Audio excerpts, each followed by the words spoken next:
هاوکێشەیەک هەیە لە دنیادا ڕەنگە بڵێم ئەمە سەیرترین و نامۆترین هاوکێشەیە. سەیری ئەم هاوکێشەیە بکەن. بڕەپارەیەکی زۆر دەدەی بە مادەیەک و بە بابەتێک کە ڕەنگە هەندێک جار نرخەکانیان خەیاڵی بێت. لە کۆتاییشدا چی دەسەکەوێت؟ بێهۆشی و بەدمەستی، نەخۆشکەوتن کە پێویستی بە چارەسەرکردنە و بەکارهێنانی ئەو مادانەش لە ڕووی قانونی و یاساییەوە کێشەت بۆ دروستەکە و سزای قورسی لەسرە. لە دنیادا سەیرتر لەم هاوکێشەیە چیتر هەیە؟ ئێوارەتان باش، بەخێر بێن بۆ چیرۆکە هەواڵ. یەکەمین بابەتی چیرۆکە هەواڵی ئەم ئێوارەیە گرنگیدان دەبێت بەم بابەتە. لە 6 مانگی سەرەتای ئەم ساڵدا 240 کەس لە سنووری پارێزگای سلێمانی بە تۆمەتی بەکارهێنان و بازرگانیکردن بە مادەی هۆشبەر دەستگیر کراون.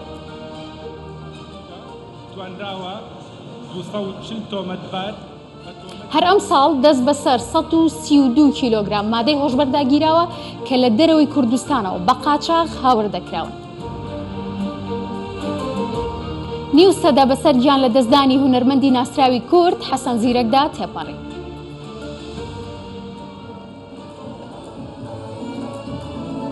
بۆ یادی 50 ساڵی کۆچی دوایی ئەم هونەرمەندە لە سلێمانی چالاکی جۆراوجۆر ڕێکخراون و یەکێک لە چالاکیەکانی ژەنجامدانی کۆنسێرتێک بوو و چەند هونەرمەندێک گۆرانیەکانی حەسەن زیرەکیان وتەوە. هاوڵاتیەک لە سنووری پارێزگای سلێمانی ماوەی 20 ساڵە بەتەنها ڕاوماسی دەکات.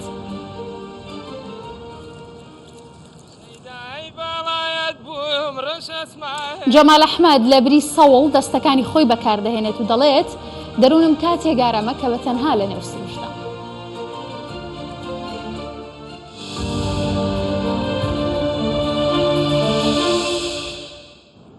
بە گوێرەی ئەو ئامار و داتا و ڕووداوانی کە ڕۆژانە دایان بینین دایان بیستین، مەترسیەکانی بەکارهێنان و بازرگانیکردن بە مادەی هۆشبەرەوە لە ئاستی دنیادا زیادیان کردووە. بەم دوایانەش لە کوردستان لە چەند ئۆپەراسیۆنێکی جیاوازدا خەڵکانێک دەستگیر کران کە دەوترا کەسانی سەرۆکی باند و خەڵکی ترسناک و هەتا کەسانی بەناوبانگ و پەبلیکیشیان تێدا بوو.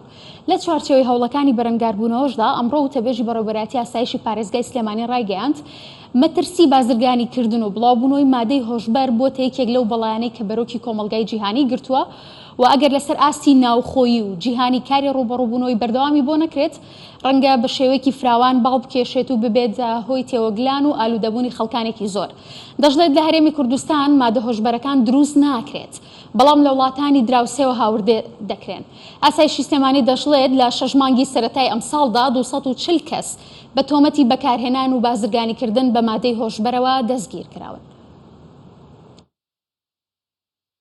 مانگی ڕابردوودا توانراوە 240 تۆمەتبار بە تۆمەتی بەکارهێنان و بازرگانیکردن بە مادەی هۆشبەر دەستگیر بکەن و ڕوبەڕووی یاسایان بکەنەوە.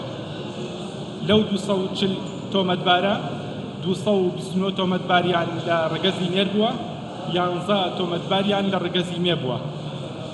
لە تێکڕای 240 تۆمەتبارەکە 67 کەسیان بە تۆمەتی بازرگانیکردن و هێنانی مادەی هۆشبەر دەستگیر کراون، 173 کەسیان بە تۆمەتی بەکارهێنان دەستگیر کراون و ڕوبەڕووی یاسا کراونەتەوە. زۆر لەوانەی کە دەستگیرەکرێن بە تۆمەتی ئالوودەبوون دەستگیر کراون، بێگومان کەسێک کە جارێک ئالوودە بێت ڕەنگە بگەڕێتەوە جارێکی تر بۆ سەر ئەو حاڵەتە. سەبارەت بە دەستخستنی مادەی هۆشبەر لە هەر شوێنێکا بێت ئەو کەسانی کالدۆ بن هەموو ڕێگایەک دۆزنەوە بۆی کە دەستیان بکەوێت. خۆشبەختانە لە هەرێمی کوردستانە دروستکردن و دروستکردنی ئەو پێکاتەیە لە کوردستان یا ڕواندنی نییە. کوردستانیش سنوورێکی فراوانی هەیە، بێگومان ئەو کەسانی کە هەوڵی بازرگانیکردن بۆ مادانایەن لە وڵاتانی دەور و پشتمانەوانی هەندێک لەناو هەرێمی کوردستان. هەر سەبارەت بە بەکارهێنان و بازرگانیکردن بە مادەی هۆشبەرەوە بە گوێرەی ئامارێکی بەڕێوەبەرایەتی نێشتنی مادەی هۆشبەرەکان لە ماوەی 6 مانگی ڕابردوودا لە هەرێمی کوردستان بەڕێوەبەرایەتی نێشتنی مادەی هۆشبەر دەستی بەسەر زیاتر لە 132 کیلۆگرام مادەی هۆشبەری جیاوازدا گرتو و ئەو کەسانەشی کە بە تۆمەتی بەکارهێنان و بازرگانیکردن بە مادەی هۆشبەرەوە دەستگیر کراون 999 کەس نودراون بە دادگا.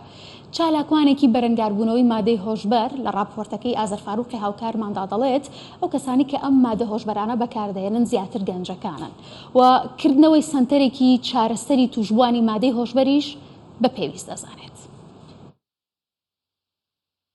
مادەیشی مەترسیدار و کوشندەیە لەلایەن چەندین کەس و باندەوە دەخزێتە نێو کۆمەڵگا.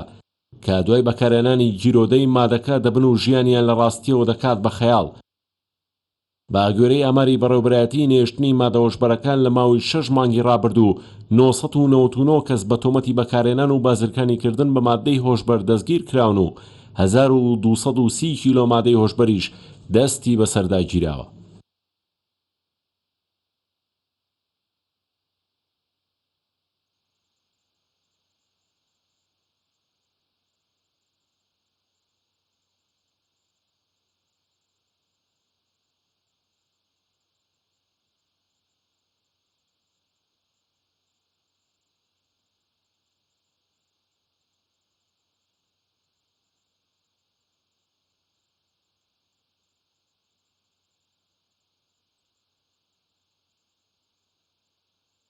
ئەو کەسانەی مادەی هۆشبەر بەکاردێنن زیاتر گەنجانن. با گوتەی چالاکوانێکی بەرەنگاربوونەوەی مادەی هۆشبەریش ئاستی بەکارهێنان و بازرگانیکردن لە بەرزبوونەوەدایە. کردنەوەی سەنتەرێکی چارەسەری توشبوانی مادەی هۆشبەریش بە پێویست دەزانێت.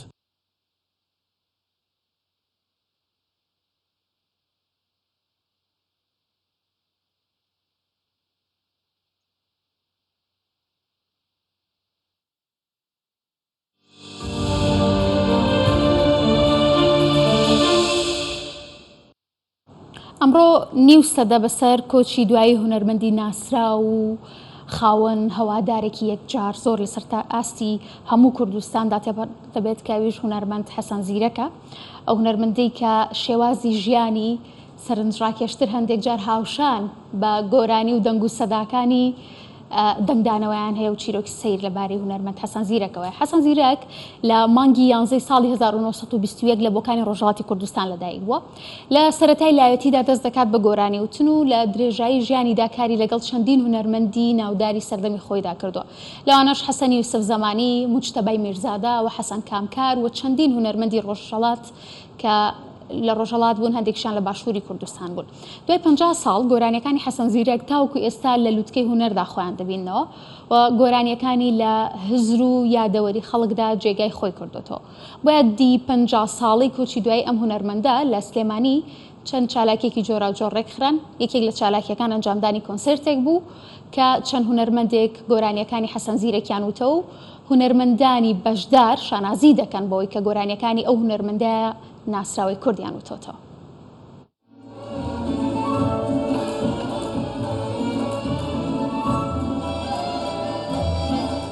هەر کاتێک گوێبیستی گۆرانیەکانی دەبین هەست بە ڕەسەنایەتی و هونەرێکی جیاواز دەکەین. حەسەن زیرەک ئەو هونەرمەندەی کە بەرهەمەکانی هەمیشە بە زیندویی دەمێننەوە.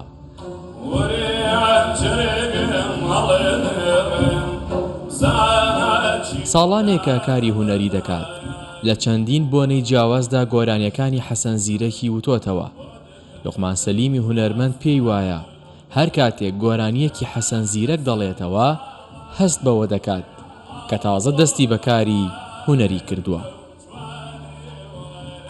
من بۆ خۆم ساڵانێکی زۆرە لە بواری هونەری گۆرانیە کارەکەم وە خاوەنی دەیان بەرهەمی خۆمم.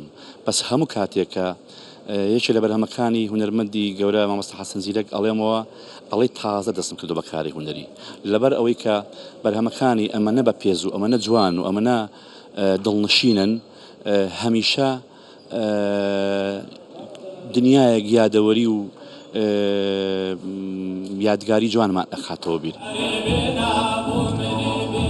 خۆشویستنی حەسەن زیرەک و بەرهەمەکانی وای کرد کە خەڵکێکی زۆر ئامادەی ئەو کۆنسێرتە بن کە بۆی ڕێکخرابوو. بەشێک لە ئامادەبووان لە کاتی وتنی گۆرانیەک یان هۆنراوەیەکی حەسەن فرمێسک لە چاوەکانیان دەهاتە خوارەوە. لە دنیادا نەبووم بێزگە لە ناخۆشی بەشم. ئەی خوددا چەند بێکەس و بەدبەخت و چەند چارە ڕەشم. بەنسبەت مامۆستای خۆشەویستی هونەرمەند مامۆستا حەسەن زیرەک بەڕاستی قوتابخانەی هونەری کوردی بوو. زۆر خۆشەویست بوو و لە ژیانیشە قەت نەحەساوەتەوە هەر لە ناخۆشییا بوو هەر لە ڕەزارەتا بووە.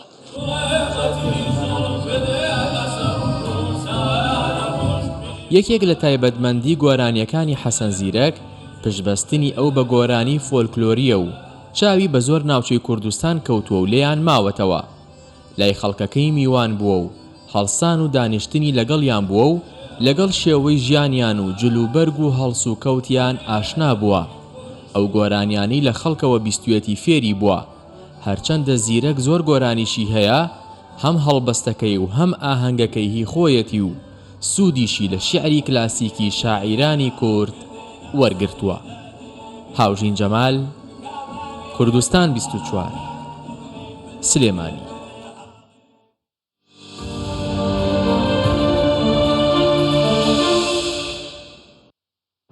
قسەیەک هەیە دەوترێت تەنهایی بەس بۆ خوددا باشە، بەڵام خەڵکانێکیش زۆرن کە جیاواز لەو قسەیە چێژی زۆر لە تەنهایی وەردەگرن. ئاسایشە، بەڵام چیتە بەلەمێکەوە و دەستی خۆت لە بری سەوڵ بەکاربهێنی کارێکە کە ڕەنگە کەم کەس حەزی پێ بکەن.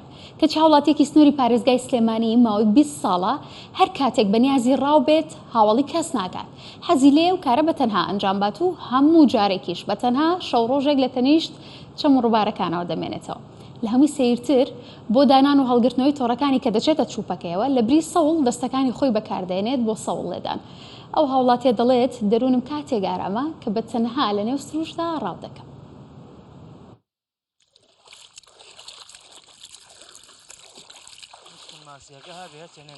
لە بری سەوڵ دەستەکانی بۆ ڕۆشنی چووپەکە بەکاردێنێت.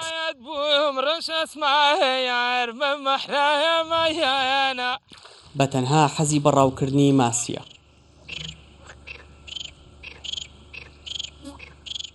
زیاد لە 20 ساڵە ناوچە بۆ ناوچەی کوردستان و عێراق دەگەڕێت و ڕاو دەکا. جەمال هەموو گۆمینێ و چەم و ڕووبارەکان شارەزای و دەزانێ ماسی لەکوێدا هەیە. ڕاوکردنی ماسی نەبۆتە مایی ئەوەی بژێوی ژیانی دابین بکات، بۆیە لەگەڵ وەرزەکان کاری دیکە ئەنجام دەدات.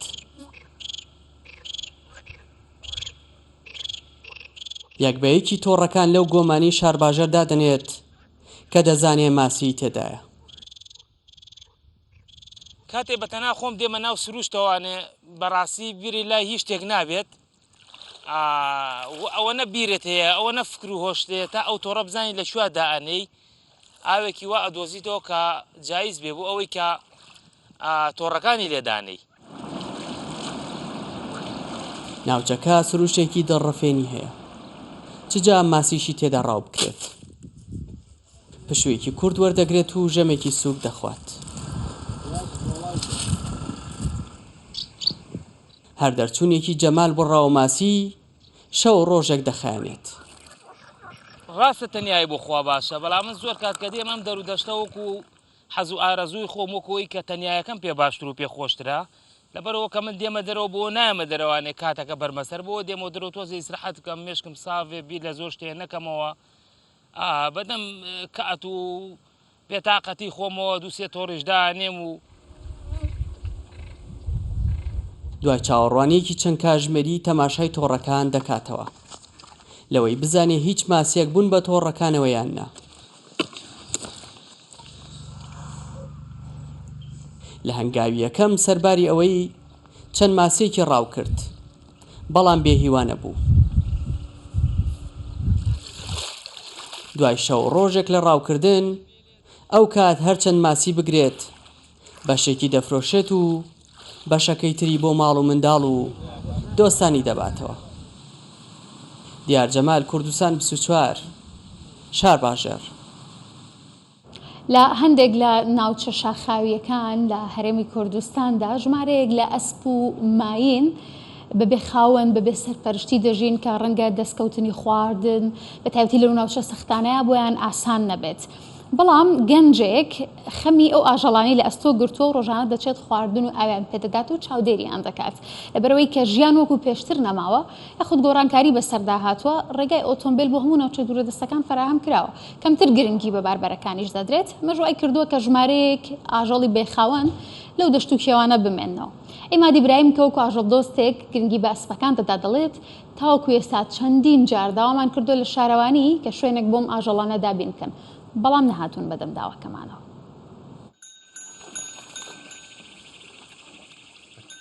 ئەیماد گەنجێکێ ئاژەڵ دۆستێ خەڵکێ دەڤەرە ئاکرێە. ڕۆژانە ئەو سەردانا ناڤاچۆلو چیایان دەکات ji bo xûnêzîkirinê ji ajalan bi taybet esp û mahînên aza kirî.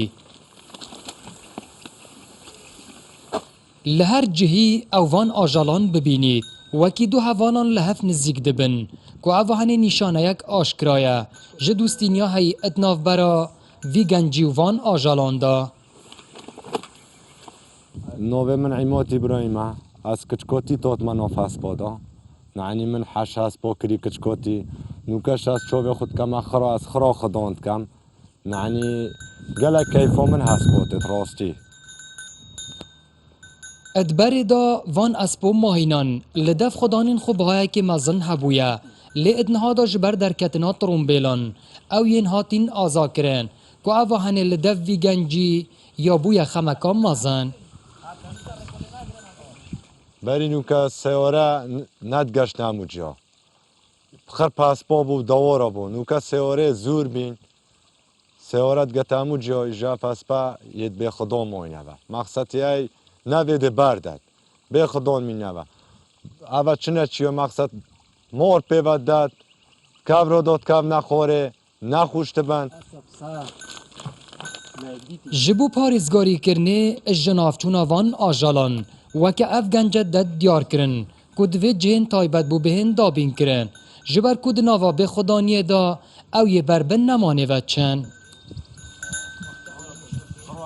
گلک جوره هم چون ما قایمی بلدیه محاس کر با جیگ موانه ما دابین کر با کولی تک ما تیدا چه کر با نوکا مقصد سبی آوه مقصد هست نوکا بچما و احتمال بچنه چیای شبی آن گرگ بخود آن برکه داب کوید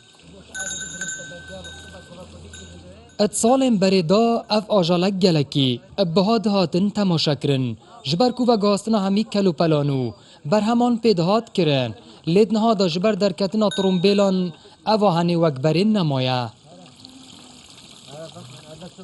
ده کردواری ما دا گوتن اکهد بیجتن اگر نیهاتن کون خلاتن اف گوتن ریک بوان اسب ماهینان تتن جبر کو وگا ترومبیل در کتینو ولاتیان پیتوی پی نمایه ایدی او دنوا وان چولو چولستانان دا یه تاتین برالا کرن آنکو آزا کرن آری حسین کردستان 24 آکری دەزانین کە مووسڵ 3 ساڵ لەژێر دەستی داعشدا بوو و لەژێر حکمی ئەو جۆرە چەکدارانەشدا ژنان لەو ماوەیەدا قوربانی سەرەکی بوون. وەکو پێویست نیان دەتوانی مافەکانیان پەیڕۆ بکەن و دوای ڕزگارکردنی مووسڵی ژێر دەستی داعشدا کایەکانی ژیان کەم کەم بەڕووی ژناندا کرانەوە. ئێستاش پێشانگایەکی کاری دەستی لەو شارە کراوەتەوە و ژنان و کچان بەرهەم و کارەداهێنانەکانی خۆیان لەو پێشانگایەدا نمایش کردووە.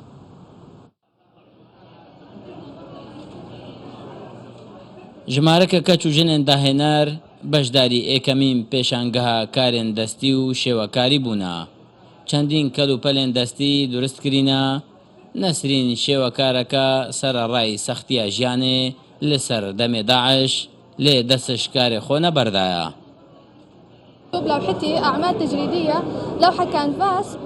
Ez bi çend tabloyên şêwekariyê pêşdarî devê pêşengehê de bûme. Min bi destê xwe durust kirine. Her çend re karekî bi zehmet bû lê heza min li ser heye.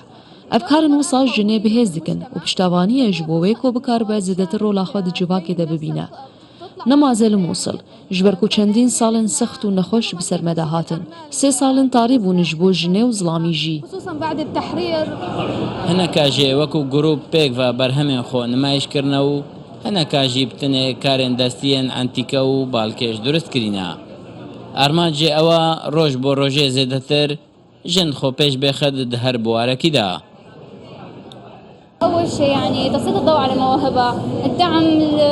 Berî her tiştî ji hemû aliyan ve pêwîstiya me piştevanî û alîkariyê heye. Biriya vekirina pêşangeh û bazaran wê derfet ji me re çê bibe ku em zêdetir bi rola xwe rabin û xwe pêş bixin. Her yek ji van beşdarbûyan dahênaneke wê heye. Piştî azadkirina Mosul jî derfet çêbûye ku jin di hemû buwaran de rola xwe bibîne û kar bike. زێدەتری چل کەچ و ژن بکارێن دەستی و شێوەکاریان جودا بەشداربوونە و بگۆتنەوان پشتەوانیا حکوومەتێ و ڕوخساندنە دەلیڤێنکاری ji bo jinê dê bitir mifagehînte kesatiya xwe û komelgehê jî. Derman Beedrî, Kurdistan 24 Mosul. ئەمە وزە و هێز و توانای ژنەکە لە پاش هەموو ئاستەنگیەکانیش سەر هەڵدەداتەوە و دەژێتەوە. مانش بابەتەکانی ئەم ئێوارەی چیرۆکە هەواڵ بکەم ئاسوودە و تەندروست باش بن.